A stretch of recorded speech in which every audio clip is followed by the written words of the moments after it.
ਵਾਹਿਗੁਰੂ ਜੀ ਕਾ ਖਾਲਸਾ ਵਾਹਿਗੁਰੂ ਜੀ ਕੀ ਫਤਿਹ।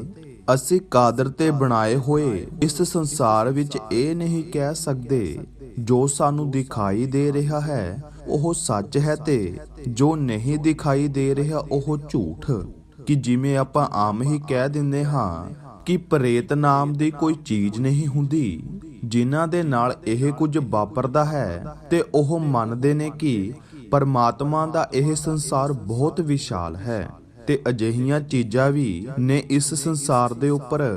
ਅੱਜ ਤੁਹਾਡੇ ਨਾਲ ਇੱਕ ਅਜਿਹੀ ਘਟਨਾ ਅੰਮ੍ਰਿਤਸਰ ਸਾਹਿਬ ਦੇ ਇੱਕ ਛੋਟੇ ਜਿਹੇ ਪਿੰਡ ਦੀ ਦੱਸਣ ਜਾ ਰਹੇ ਹਾਂ, ਜਿਸ ਨੂੰ ਸੁਣ ਕੇ ਤੁਸੀਂ ਹੈਰਾਨ ਹੋਵੋਗੇ। ਦੱਸਿਆ ਜਾਂਦਾ ਹੈ ਕਿ ਸਨ 1998 ਦੇ ਵਿੱਚ ਅੰਮ੍ਰਿਤਸਰ ਦੇ ਛੋਟੇ ਜਿਹੇ ਪਿੰਡ ਦੇ ਰੋਡ ਦੇ ਬਰਾਤ ਜਾ ਰਹੀ ਸੀ ਕਿ ਅਚਾਨਕ ਡੋਲੀ ਵਾਲੀ ਗੱਡੀ ਦਾ ਐਕਸੀਡੈਂਟ ਹੋ ਜਾਂਦਾ ਹੈ ਤੇ ਇਸ ਐਕਸੀਡੈਂਟ ਦੇ ਵਿੱਚ ਵਿਆਹ ਵਾਲਾ ਲੜਕਾ ਤਾਂ ਬਚ ਜਾਂਦਾ ਹੈ, ਪਰ ਉਸ ਦੀ ਨਵੀਂ ਵਿਆਹੀ ਪਤਨੀ ਦੀ ਅਚਾਨਕ ਮੌਤ ਉਸ ਐਕਸੀਡੈਂਟ ਦੇ ਦੌਰਾਨ ਹੋ ਜਾਂਦੀ ਹੈ। ਤੇ ਕੁਝ ਸਮਾਂ ਬੀਤਦਾ ਹੈ। ਰਾਤ ਦੇ ਸਮੇਂ ਉਸ ਰੋਡ ਤੇ ਐਕਸੀਡੈਂਟ ਹੋਣੇ ਸ਼ੁਰੂ ਹੋ ਜਾਂਦੇ ਨੇ ਤੇ ਨੇੜੇ ਰਹਿਣ ਵਾਲੇ ਲੋਕ ਉਸ ਰੋਡ ਤੇ ਰਾਤ ਵੇਲੇ ਜਾਣ ਤੋਂ ਵੀ ਡਰਨ ਲੱਗੇ।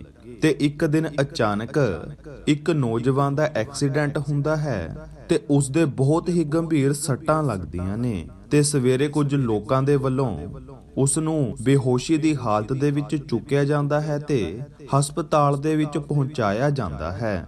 ਤੇ ਉਸ ਦੀ ਇੱਕ ਦੀ ਲੱਤ ਦੇ ਵਿੱਚੋਂ ਬਹੁਤ ਹੀ ਜ਼ਿਆਦਾ ਖੂਨ ਨਿਕਲ ਚੁੱਕਿਆ ਸੀ ਤੇ ਜਿਸ ਵੇਲੇ ਉਸ ਨੌਜਵਾਨ ਨੂੰ ਹੋਸ਼ ਆਉਂਦੀ ਹੈ ਤੇ ਉੱਚੀ ਉੱਚੀ ਚੂੜੇ ਵਾਲੀ ਕਹਿ ਕੇ ਚੀਕਾਂ ਮਾਰਨ ਲੱਗ ਜਾਂਦਾ ਹੈ। ਤੇ ਉਸ ਦੇ ਘਰ ਵਾਲਿਆਂ ਨੇ ਉਸ ਨੌਜਵਾਨ ਕੋਲੋਂ ਰਾਤ ਵੇਲੇ ਕੀ ਕੁਝ ਵਾਪਰਿਆ ਸੀ ਉਸ ਬਾਰੇ ਦੱਸਣ ਦੇ ਲਈ ਕਿਹਾ ਤੇ ਉਸਨੇ ਡਰਦੇ ਹੋਏ ਦੱਸਿਆ ਕਿ ਰਾਤ ਜਦੋਂ ਮੈਂ ਕੰਮ ਤੋਂ ਸਕੂਟਰ ਤੇ ਆ ਰਿਹਾ ਸੀ, ਰਾਸਤੇ ਦੇ ਵਿੱਚ ਅਚਾਨਕ ਇੱਕ ਲੜਕੀ ਨੇ ਮੈਨੂੰ ਹੱਥ ਦਿੱਤਾ ਤੇ ਰੁਕਣ ਦੇ ਲਈ ਕਿਹਾ।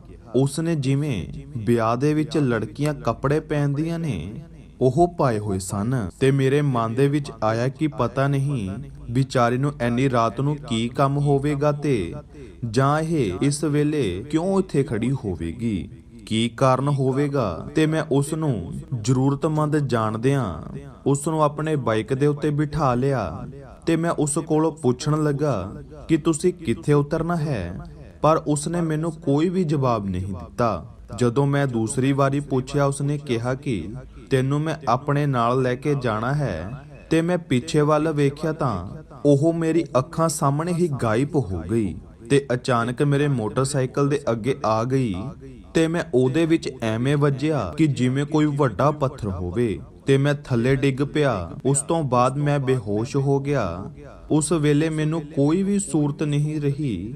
ਆਲੇ ਦੁਆਲੇ ਦੇ ਲੋਕਾਂ ਦੇ ਦੱਸਣ ਦੇ ਮੁਤਾਬਿਕ ਉਸ ਰੋਡ ਤੇ ਇੱਕ ਮਹੀਨੇ ਵਿੱਚ 1 ਜਾਂ 2 ਐਕਸੀਡੈਂਟ ਹੁੰਦੇ ਹੀ ਨੇ ਤੇ ਕਈ ਵਾਰ ਲੋਕ ਤਾਂ ਇਸ ਐਕਸੀਡੈਂਟ ਦੇ ਦੌਰਾਨ ਬਚੇ ਵੀ ਨਹੀਂ। ਉਹਨਾਂ ਨੇ ਵੀ ਉਹੀ ਕਿਹਾ ਜੋ ਉਸ ਨੌਜਵਾਨ ਦਾ ਕਹਿਣਾ ਸੀ।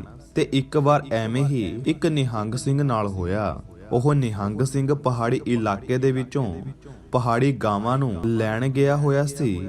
ਨਿਹੰਗ ਸਿੰਘ ਨੇ ਦੱਸਿਆ ਕਿ ਮੈਂ ਆਪਣੇ ਬੁਲਟ ਮੋਟਰਸਾਈਕਲ ਤੇ ਵਾਹਿਗੁਰੂ ਜਪਦਾ ਉਸ ਰੋਡ ਤੇ ਜਾ ਰਿਹਾ ਸੀ।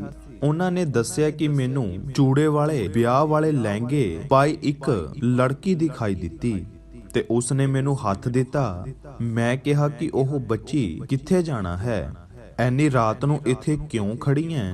ਉਸਨੇ ਕਿਹਾ ਅਗਲੇ ਪਿੰਡ ਮੈਨੂੰ ਉਤਾਰ ਦਿਓ। ਉਹ ਕੁਝ ਹੋਰ ਨਾ ਬੋਲੀ।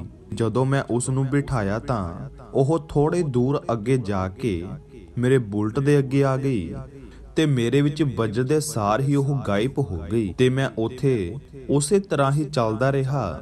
ਮੈਂ ਸਮਝ ਗਿਆ ਸੀ ਕਿ ਇਹ ਕੁਝ ਹੋਰ ਹੀ ਚੀਜ਼ ਹੈ ਤੇ ਮੈਂ ਉੱਚੀ ਉੱਚੀ ਵਾਹਿਗੁਰੂ ਦਾ ਸਿਮਰਨ ਕਰਨ ਲੱਗਿਆ ਤੇ ਮੈਨੂੰ ਫਿਰ ਤੋਂ ਮਹਿਸੂਸ ਹੋਇਆ ਕਿ ਉਹ ਮੇਰੇ ਬੁਲਟ ਦੇ ਪਿੱਛੇ ਆ ਬੈਠੀ ਹੈ ਤੇ ਫਿਰ ਉਹ ਮੇਰੇ ਮੋਟਰਸਾਈਕਲ ਦੇ ਅੱਗੇ ਆ ਗਈ।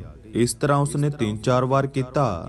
ਅੰਤ ਵਿੱਚ ਉਸਨੇ ਮੈਨੂੰ ਕਿਹਾ ਕਿ ਤੈਨੂੰ ਰੱਬ ਦੇ ਨਾਮ ਨੇ ਹੀ ਬਚਾ ਲਿਆ, ਮੈਂ ਤੇਰਾ ਐਕਸੀਡੈਂਟ ਕਰਵਾਉਣਾ ਸੀ, ਜਿਵੇਂ ਮੈਂ ਮਰੀ ਹਾਂ ਉਵੇਂ ਹੀ ਤੈਨੂੰ ਮਾਰਨਾ ਸੀ। ਤੇ ਉਹ ਕਹਿਣ ਲੱਗੀ ਕਿ ਕਾਸ਼ ਮੈਂ ਵੀ ਰੱਬ ਦਾ ਨਾਮ ਜ਼ਿੰਦਗੀ ਦੇ ਵਿੱਚ ਜਪ ਲੈਂਦੀ। ਉੱਥੋਂ ਦੇ ਰਹਿਣ ਵਾਲੇ ਲੋਕਾਂ ਨੇ ਦੱਸਿਆ ਕਿ ਮੁੜ ਕੋਈ ਵੀ ਐਕਸੀਡੈਂਟ ਉੱਥੇ ਨਹੀਂ ਹੋਇਆ। ਇਸ ਤਰ੍ਹਾਂ ਦੀ ਵੀਡੀਓ ਦੇਖਣ ਦੇ ਲਈ ਸਾਡੇ ਚੈਨਲ ਨੂੰ ਸਬਸਕ੍ਰਾਈਬ ਕਰ ਲਵੋ ਤੇ ਵੀਡੀਓ ਨੂੰ ਵੱਧ ਤੋਂ ਵੱਧ ਸ਼ੇਅਰ ਜ਼ਰੂਰ ਕਰਿਓ। ਨਵੀਂ ਵੀਡੀਓ ਲੈ ਕੇ ਜਲਦ ਹੀ ਆਵਾਂਗੇ। ਉਦੋਂ ਤੱਕ ਦੇ ਲਈ ਵਾਹਿਗੁਰੂ ਜੀ ਕਾ ਖਾਲਸਾ, ਵਾਹਿਗੁਰੂ ਜੀ ਕੀ ਫਤਿਹ।